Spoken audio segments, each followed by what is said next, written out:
Oke, halo semuanya. Hari ini kita bakal ngobrolin sesuatu yang dekat banget sama kita setiap hari, yaitu sampah.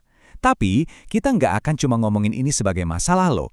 Justru sebaliknya, kita bakal bongkar gimana caranya tumpukan sampah di Indonesia ini bisa disulap jadi peluang, bahkan jadi sumber cuan. Siap buat ngelihat sampah dari sudut pandang yang beda banget? Yuk, kita mulai! Kita langsung mulai dengan angka yang jujur aja bikin merinding, 187,2 juta ton. Angka ini bukan main-main. Menurut riset, ini adalah perkiraan jumlah sampah plastik yang masuk ke perairan Indonesia cuma dalam setahun, di tahun 2015. Ini bukan sekedar statistik, ini tuh kayak alarm kenceng banget yang ngingetin kita betapa gawatnya situasi yang lagi kita hadapi. Nah, untuk beberapa menit ke depan, perjalanan kita tuh bakal kayak jam pasir. Kita mulai dari gambaran besarnya dulu, masalah sampah skala nasional.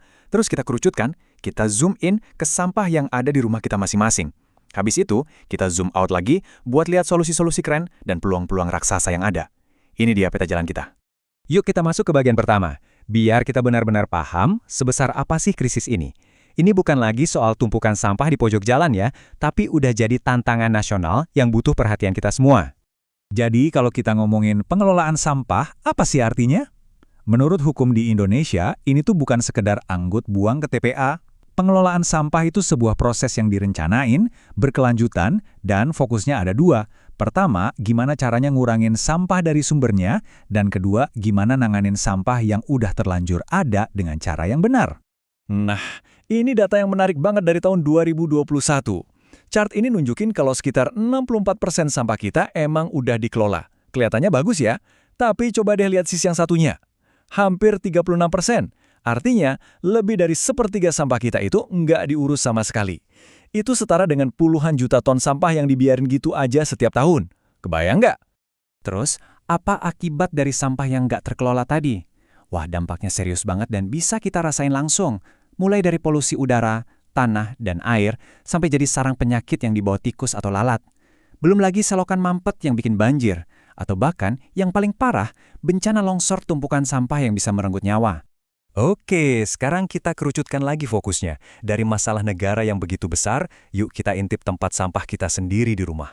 Apa aja sih yang kita buang setiap hari? Dan jangan-jangan ada ancaman tersembunyi di dalamnya? Nah, ini pasti kita semua familiar banget kan? Sisa makanan, bungkus plastik, kardus paket, botol minuman, kain-kain sisa. Ini semua ya, sampah kita sehari-hari. Tapi ternyata ada jenis sampah lain yang sering banget kita lupain bahayanya. Ini dia jagoannya, limbah B3, singkatan dari bahan berbahaya dan beracun. Gampangnya gini, ini tuh sampah yang beracun. Kalau nggak diurus dengan cara khusus, dia bisa merusak tanah, air, dan bahkan membahayakan kesehatan kita. Makanya, dia ini kelasnya beda sendiri. Dan disinilah bagian yang sering bikin kaget. Limbah B3 itu bukan cuma punya pabrik besar loh. Coba lihat daftar ini. Baterai bekas dari remote TV atau mainan anak, lampu neon yang udah mati, HP lama yang disimpan di laci. Baterai bekas misalnya itu mengandung merkuri yang bisa meresap ke tanah dan mencemari air yang kita minum. Semuanya ini adalah limbah B3 yang tanpa sadar sering kita hasilkan di rumah. Setelah tahu masalahnya, terus gimana dong? Apa yang bisa kita perbuat? Jawabannya, ternyata dimulai dari langkah paling kecil, dari diri kita sendiri. Lewat sebuah konsep gaya hidup yang lagi ngetren, yaitu hidup minim sampah atau zero waste. Kuncinya ada di 5 prinsip sederhana yang gampang diingat. 5R. Pertama, refuse atau tolak barang yang nggak perlu. Kedua, reduce, kurangi yang kita konsumsi. Ketiga, reuse, pakai lagi barang yang udah kita punya. Keempat, recycle, daur ulang apa yang udah nggak bisa dipakai. Dan yang terakhir, rot, alias bikin kompos dari sampah organik.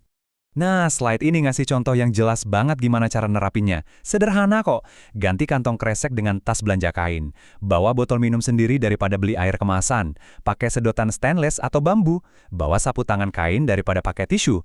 Kelihatannya sepele ya, tapi dampaknya besar. Oke, sekarang kita zoom out lagi. Kalau aksi personal tadi bisa bikin perubahan, coba bayangin kalau pola pikir yang sama kita terapkan dalam skala yang lebih besar. Disinilah momennya kita mengubah sampah dari beban jadi peluang ekonomi, dari limbah jadi cuan. Kutipan ini benar-benar merangkum perubahan cara pandang yang kita butuhkan. Orang-orang inovatif sekarang nggak lagi ngelihat limbah sebagai akhir dari cerita. Sebaliknya, mereka melihatnya sebagai awal dari sesuatu yang baru, sebagai sumber daya berharga yang cuma lagi salah tempat aja. Dan ini bukan cuma teori ya. Lihat deh ide-ide bisnis nyata yang super kreatif ini. Botol plastik bisa dilebur jadi kursi yang keren, atau bahkan jadi bahan bangunan kayak paving block. Sisa potongan kain dari pabrik garmen bisa disulap jadi tas-tas cantik. Ini bukti nyata kalau kreativitas bisa mengubah sampah jadi produk yang punya nilai jual. Dari bisnis kreatif skala kecil dan menengah, yuk kita loncat ke solusi yang jauh lebih besar lagi.